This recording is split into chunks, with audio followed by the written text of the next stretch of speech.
In 1990, I began the formal area of my garden with crabapple trees as part of the circular surround, along with Austrian and ponderosa pine and blue spruce. The first crabapples we planted were two royalty crabs. Each grew to a 20-foot tall, 10-foot wide, purple-leaved beauty. They are the first to bloom in April, going from a dark red bud to an almost hidden darker wine open bloom. The next flowering crabapple in the circle is a clem spectale. It is the last crabapple to bloom in my garden in May.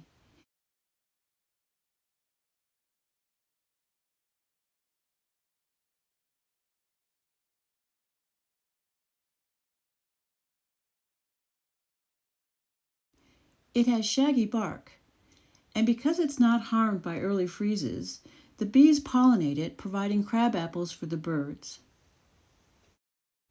The buds are fat, dark pink, opening to a fabulous double pink rose-like bloom.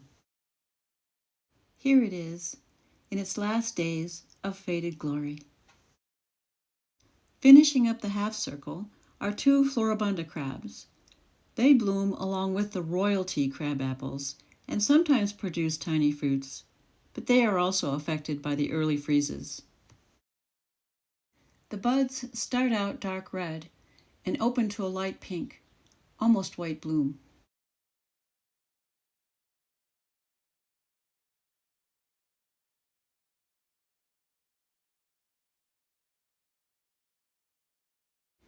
Next to them, in the background, you can see the yellow blooms of the currants. It's really a very lovely spring picture. I decided to use crabapples in my evergreen garden as well. It was created in 2000. Fungus diseases have never been a problem. My most favorite crab is called Brandywine. It's located at the northern entrance of the garden, leading the way down a garden path lined with woolly veronica. The pink and blue of it is wonderful. I don't have proper sound equipment to get the sound of the bees on this tree. Everywhere around these trees, the air is light and fresh.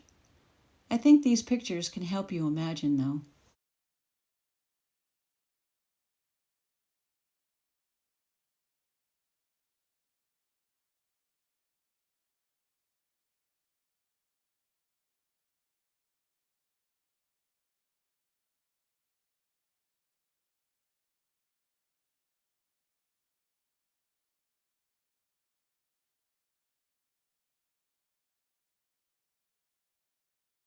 This is a pink perfection crabapple, a weeping variety, and one of our newest additions, being just 3 years old.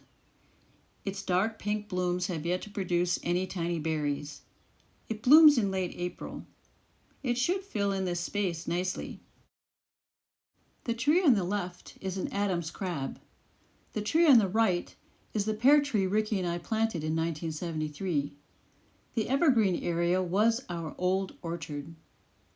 Many of the apples and the pears still live happily among the pines and spruce trees. There's even a catalpa in there. I saw an Adam's crabapple at the Chicago Botanical Garden, and I had to have one.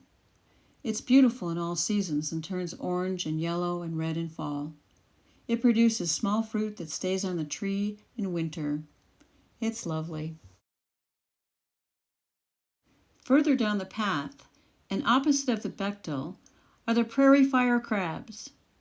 Its blooms are a magnificent magenta color, and this crab also tolerates part shade better than most.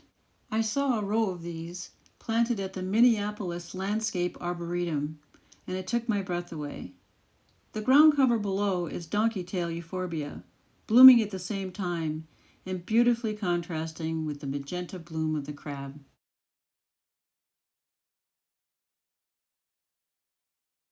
The last of the evergreen crabapples, named Royal Raindrops, was one of the first to be planted in this garden. I misjudged the amount of space the crab would take, and the spruce trees are crowding it. I'll slowly pinch the spruce back to give the crab more room, and slowly pinch the crab back to give the spruces more room. Last, but definitely not least, are the dwarf Tina Sargent crabs, leading the way into the pond garden. I was enchanted with these when I first saw them at the Chicago Botanical Garden, and I'm still enchanted. Red buds turn into a snowdrift of white blossoms on 5-foot by 5-foot trees.